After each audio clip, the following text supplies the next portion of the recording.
Et si tout ce tumulte qu'on a dans la tête, ce bruit de fond constant, et si on pouvait l'apaiser? C'est l'idée qu'on explore ensemble aujourd'hui, une idée toute simple mais assez profonde, la possibilité de rééduquer son propre inconscient.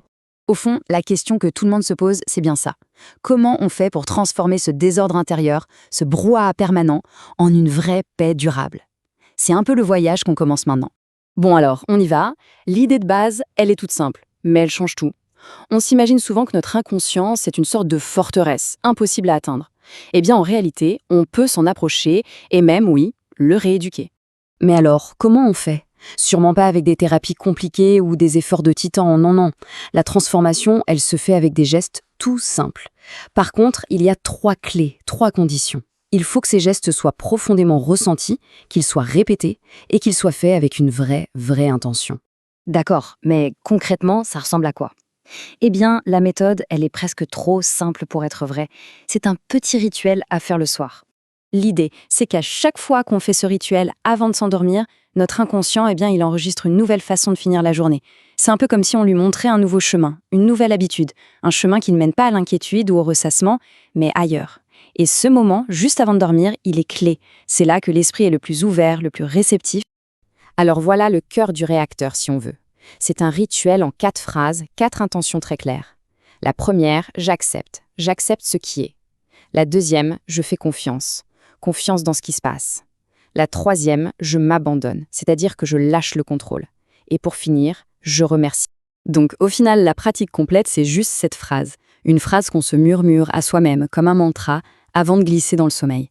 C'est une façon de clore la journée sur une note de paix, plutôt que de rester dans la tension. Ok, mais quel est l'effet de ce simple rituel au fond? Comment est-ce que quelques mots peuvent vraiment nous faire passer du conflit à la paix intérieure? C'est cette transformation qu'on va regarder de plus près. En fait, c'est une sorte de reprogrammation, tout simplement. Avant, l'inconscient était peut-être en mode guerre intérieure, maintenant il apprend la paix. Avant, il y avait cette exigence de tout contrôler, maintenant il découvre ce que c'est que l'abandon. Là où la peur dominait, eh bien la confiance commence à trouver sa place. En gros, l'inconscient reçoit une nouvelle information, une nouvelle option sur la table. Il commence à comprendre qu'il n'y a pas que le conflit permanent comme seule façon de fonctionner. Et petit à petit, la paix devient une vraie possibilité, quelque chose de concret. Bon, c'est bien beau tout ça, mais comment on sait si ça marche vraiment? Quels sont les signes, les preuves concrètes que l'inconscient a bien entendu le message? Alors oui, comment est-ce qu'il répond, cet inconscient? Comment est-ce qu'il nous montre qu'il a compris cette nouvelle instruction du soir? Eh bien, les réponses, elles peuvent se manifester de plusieurs façons. Ça peut être à travers les rêves, par exemple, des rêves qui soudain nous révèlent quelque chose qu'on avait complètement oublié. Parfois, la réponse est purement physique. On se réveille avec une sensation de légèreté, vraiment palpable.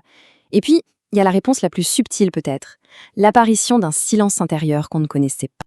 Justement, ce silence intérieur, arrêtons-nous une seconde là-dessus, parce que c'est sans doute le résultat le plus profond. Ce qui est vraiment important de comprendre, c'est que ce silence, ce n'est pas le vide, ce n'est pas l'absence de pensée. C'est plutôt un espace qui se crée, un espace qui apparaît parce que le désordre émotionnel habituel, lui, s'est calmé. Le bruit de fond baisse de volume et ça laisse la place à une sorte de nouvelle clarté. Et tout ce cheminement, toute cette transformation, jusqu'à l'arrivée de ce silence, eh bien tout ça repose sur ces 4 petites intentions, ces 4 mots qui sont en fin de compte la vraie clé de tout. Ce qui nous laisse avec une dernière question, une dernière pensée. Et si, au final, la plus grande des transformations, cette fameuse quête de paix intérieure, si elle ne commençait pas par un effort surhumain, mais juste par un simple murmure avant s'endormir?